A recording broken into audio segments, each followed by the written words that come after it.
Pues bien, de todo, muy buenos días, queridos estudiantes del tercer año de educación secundaria. Hoy día, fecha 7 de mayo del 2020, ya estamos entrando a lo que corresponde a las clases de mayo.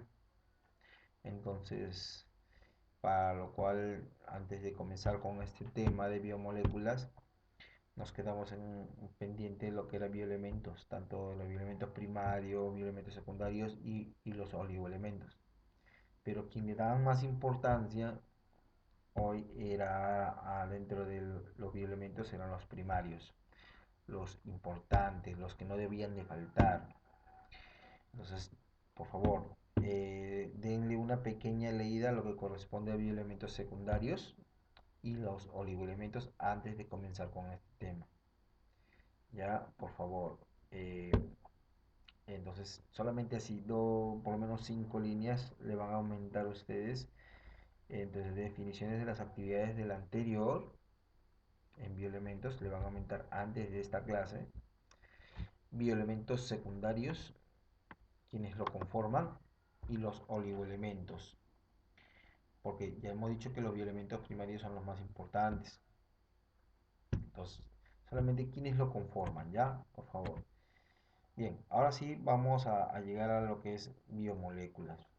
Ya, chicos, eh, un punto muy importante dentro de las biomoléculas. ¿Por qué, en primer lugar, usted me dirá, pero por qué no he hecho bioelementos secundarios?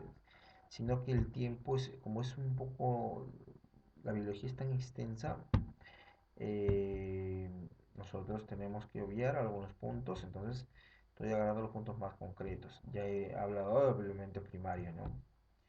Pero tenemos que saber, eso lo dejo como ustedes, una pequeña recomendación, no le he dicho que generalmente van a ser bastante información, pero que ustedes deben tener como conocimiento quiénes conforman los bioelementos secundarios y los oligoelementos. Pero ahora, estoy en el tema de las biomoléculas, que de allí parte muy buena información. Las biomoléculas, les hago recordar que son agrupaciones que se han formado de puros bioelementos. O sea, puros bioelementos han formado biomoléculas. Ya, agrupaciones de bioelementos me dan biomoléculas. Y en esta figura me detalla, por ejemplo, en esta figura de acá, me detalla la cantidad de biomoléculas presentes que pueden haber. ¿Ya? Entonces, vamos a lo siguiente. Ya hemos dicho que son agrupaciones. ¿Ya? Son las moléculas constituyentes de los seres vivos. Claro, importante que nosotros debemos de necesitar. Porque ahí se van a dividir en dos puntos muy importantes. Y después vamos a ver, porque este tema es muy extenso, tenemos que tocarlo de todas maneras. Dentro de mi programación está, porque es interesantísimo estudiar las biomoléculas necesarias para nosotros, para los seres vivos. Se agrupan por bioelementos, aquí está, se agrupan, dice las biomoléculas por bioelementos. Y ya hemos dicho que los bioelementos más importantes dentro de los elementos químicos eran el carbono, hidrógeno, oxígeno y nitrógeno. Los cuatro elementos más importantes. Después de eso seguía el fósforo y corresponde al azufre también. Pero, pero, las agrupaciones de estos bioelementos me van a formar biomoléculas. Otro nombre que recibe las biomoléculas, claro, reciben el nombre de principios inmediatos, principios que inmediatamente debes de tener, por eso dice principios inmediatos. Aquí tenemos dentro de la figura una biomolécula correspondiente de agrupaciones de puros, más que nada en este laxo puede haber carbonos con oxígenos, pero eso hablamos de biomolécula orgánica. ¿Ya? Porque hay biomoléculas inorgánicas y biomoléculas orgánicas. Las orgánicas generalmente más presentan lo que corresponde a carbono, ¿no? En este laxo aquí, por ejemplo, vamos a hacer un parámetro más que nada, un bosquejo siguiente.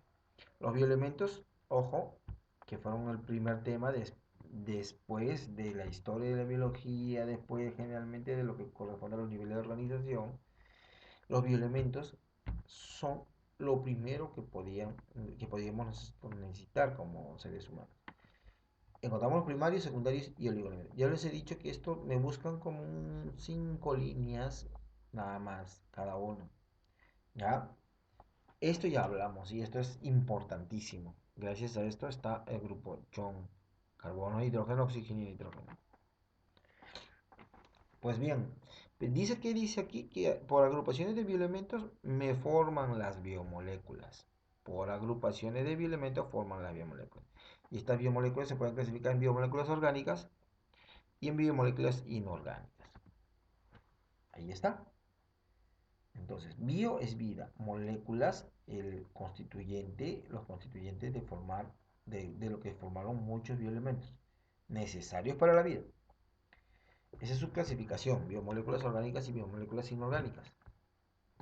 Pues bien, si nosotros no, más que nada, lo detallamos, las biomoléculas orgánicas van a depender de la cadena carbonada.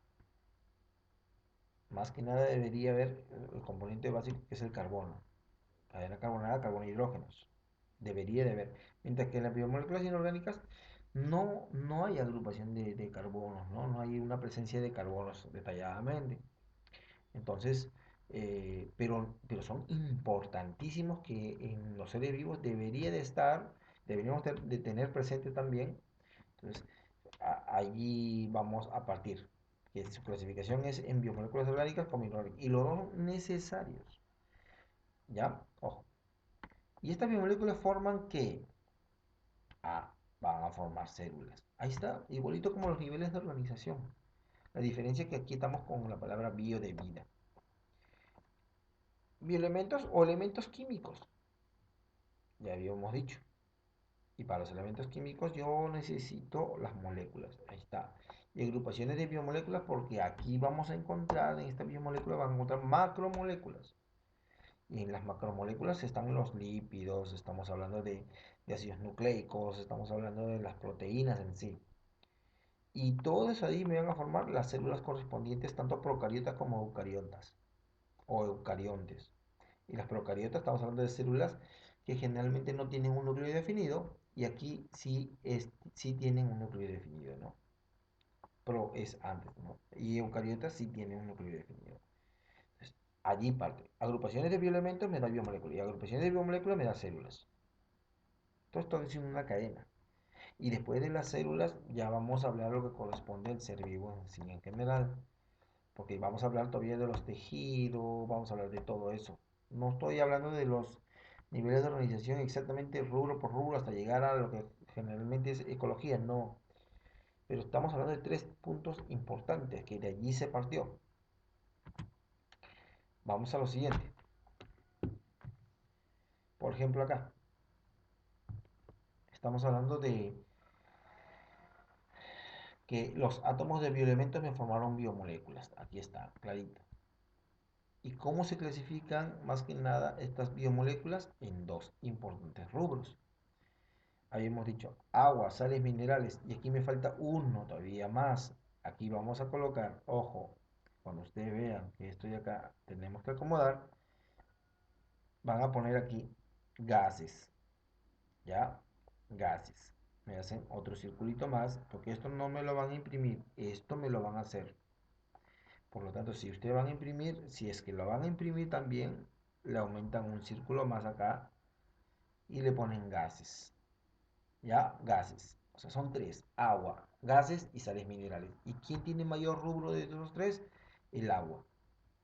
¿Ya? El agua tiene más rubro, tiene mayor porcentaje de poder nosotros tenemos en nuestro cuerpo que gases y sales minerales. E incluso el agua le gana en proporción a todos estos de acá. Aquí les hago recordar que estos de aquí son biomoléculas inorgánicas. Aquí está, no exclusivas en la materia viva y las biomoléculas orgánicas exclusivas en la materia viva. Necesitan aquí más que nada de este rubro acá de las orgánicas. Como la inorgánica también es interesante, ¿no? O sea, estamos hablando de la clasificación de biomoléculas. Y el agua es el más importante, el que generalmente dentro de las biomoléculas es la más importante de todas.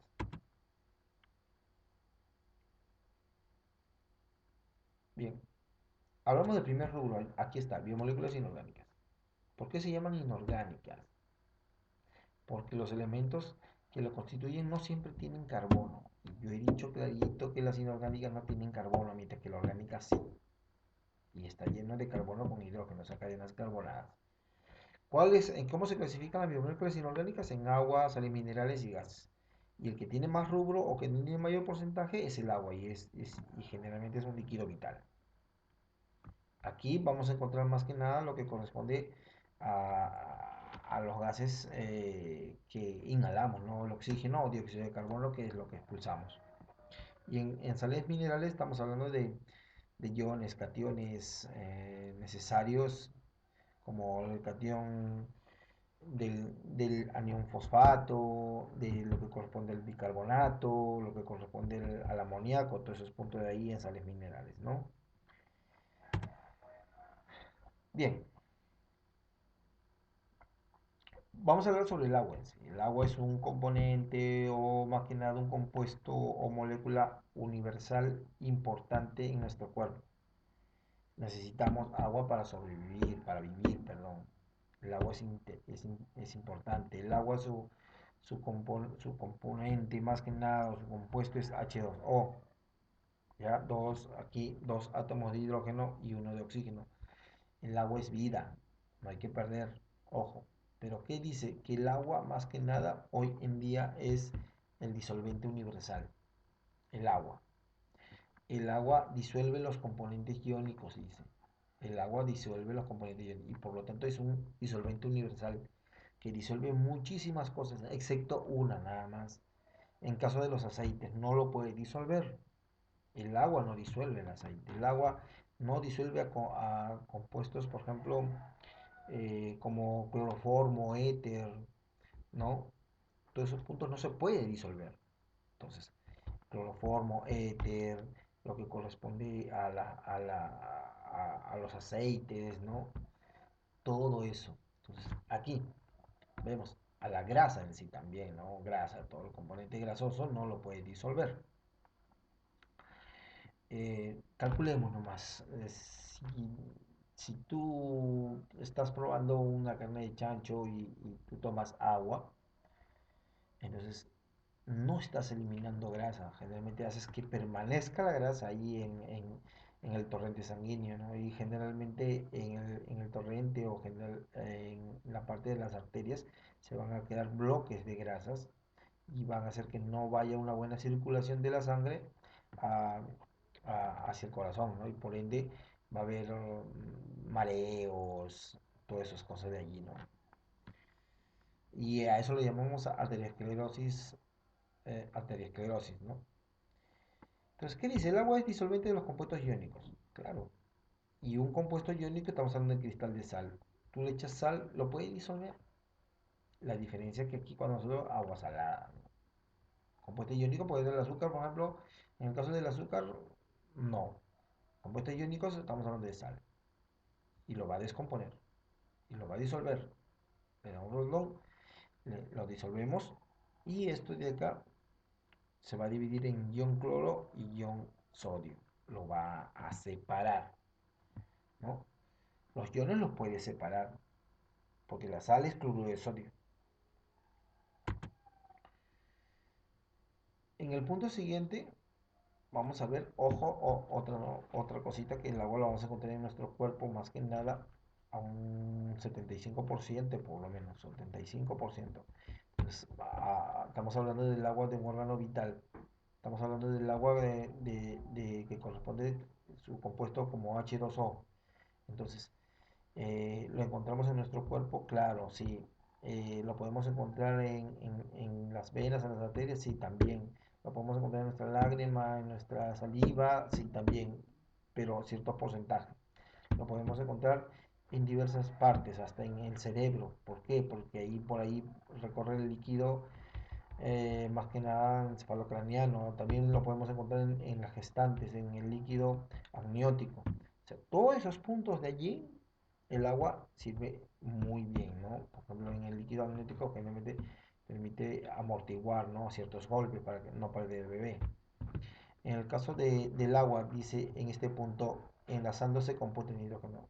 Cuando el agua más que nada tiende a tener cargas y eso de allí mm, permiten que se puedan unir entre moléculas de agua. ¿Y cómo se unen entre moléculas de agua? Entonces, clarito está, mediante puentes de hidrógeno. Aquí, por ejemplo, esta molécula de agua, para unirse con esta molécula de agua, tiene que unirse el átomo de oxígeno con un átomo de hidrógeno de otra molécula de agua. Esto puede significar bastante porque ahí generalmente hay una atracción. Entonces allí, una atracción intermolecular más que nada. Es lo mismo esta figura como esta. Entonces, esto de aquí vendría a ser los puentes de hidrógeno. Yo había dicho claro, no se va a unir un átomo de oxígeno con otro átomo de oxígeno de otra molécula de agua. No, en la vida no va a ser eso. Entonces, ¿qué es lo que va a pasar aquí? Recuerden que el agua está lleno de, más que nada, está formado por enlaces covalentes. Ya, ojo. Entonces, ¿qué es lo que va a pasar? Que el hidrógeno tampoco no se va a unir con este hidrógeno de otra molécula de agua. Para que haya uniones, para formar más que nada puentes de hidrógeno o unión de una molécula de agua con otra molécula de agua, debería enlazarse el hidrógeno de esta molécula de agua que estoy aquí sombreando, el hidrógeno con el átomo de oxígeno de otra molécula de agua. Entonces, por eso, aquí solamente estoy hablando de dos moléculas en este punto de acá. Pero si aquí yo uno estos puntos de llegar, ven, todos se unen del hidrógeno al oxígeno. Entonces, del hidrógeno al oxígeno, ¿ven? Entonces, todo esto de ahí. Entonces, por eso vemos cantidades, en un vaso de agua nomás, en un vaso de agua hay cantidades de moléculas de agua. Y todos ellos se están agrupando mediante puentes de hidrógeno. El punto siguiente es este de acá. Eh, Composición del ser humano. Había dicho yo en la diapositiva anterior que el agua corresponde a un 70% en el ser humano, 70-75% todavía hoy en la actualidad estamos hablando de 70-75%. Entonces necesitamos cantidad de agua, ya que tenemos, por lo menos debemos de tomar 2 litros de agua al día. Eso es lo recomendable para nosotros, hidratarnos, no podemos estar deshidratados. Agua. De aquí ya se viene el siguiente, que es las proteínas, que tenemos que tener sí, proteínas en nuestro cuerpo. Aparte, muy aparte de las vitaminas que tenemos que consumir todo, también está allí y tenemos que consumirlo más que nada todo tipo de frutas, ¿no? De acuerdo a la vitamina indicada y verduras también. Pero ojo, eso está en el rubro de todos estos de acá. ¿Por qué? Porque las proteínas dice que tenemos que tener en nuestro cuerpo 16%. O sea, el agua es lo primero, le dice las proteínas. Y cuando hablamos de proteínas, estamos hablando como ejemplo huevo, por ejemplo, leche materna. La leche materna para los niños, para los bebés, las proteínas para nosotros, que es el huevo, generalmente el nivel proteico muy bueno. Después de eso viene lo que corresponde a los lácteos, a lo que corresponde a carnes de pollo, carne de pescado, todos esos puntos. ¿Qué es lo que me permite después este 16%? Me permite el 9% de lípidos, grasas. No con eso que, porque generalmente vamos a tener que tener energía necesaria. Al comer grasa, acumulamos energía. Entonces, lo importante no es que comamos grasa animal, es grasa vegetal, ¿ya? Eso sí. Porque hay grasas buenas como hay grasas malas. Entonces, todo este tipo de grasas buenas, generalmente vamos a basarnos a lo que son los frutos secos, por ejemplo, ¿no? Pecanas, maní, todo eso, punto de ahí es buenísimo, ¿no? Ya claro, todo tipo de grasa mala es malísimo para el corazón y para la sangre, ¿ya? Porque allí es donde se taponea el, las arterias, ¿no? Y las venas. Entonces, todos esos puntos de allí tenemos que cuidarnos, no comer mucha grasa, no comer en la calle, tú comer en tu casa y más saludable. Después de eso viene lo que corresponde a glúcidos. Glúcidos, estamos hablando de carbohidratos, tiene el 4%. Te dirán, pero ¿por qué más grasa que glúcidos? Y glúcidos estamos hablando de carbohidratos. Y los carbohidratos son generalmente, y eso que comemos uno de ellos que es el pan. Porque los glúcidos generalmente deberían estar más que nada correlacionados con las proteínas cuando nosotros comemos o desayunamos. Glúcidos estamos en el pan, todos los tipos de tubérculos, la yuca, la papa, ¿no? Entonces, todo eso. También podemos llamarlo hidratos de carbono, carbohidratos o hidratos de carbono. Entonces, todos esos puntos de allí, pan, todo lo que contenga harina, arroz, fideo, todo eso ahí, los glúcidos, ¿no? Y los minerales ya por último en 1%, ¿no? Estamos hablando de ciertos electrolitos, ¿no? Entonces, todos esos puntos de ahí. Muchísimas gracias. Espero que les haya agradado mi explicación. Y cualquier duda me lo hacen saber. Muchísimas gracias.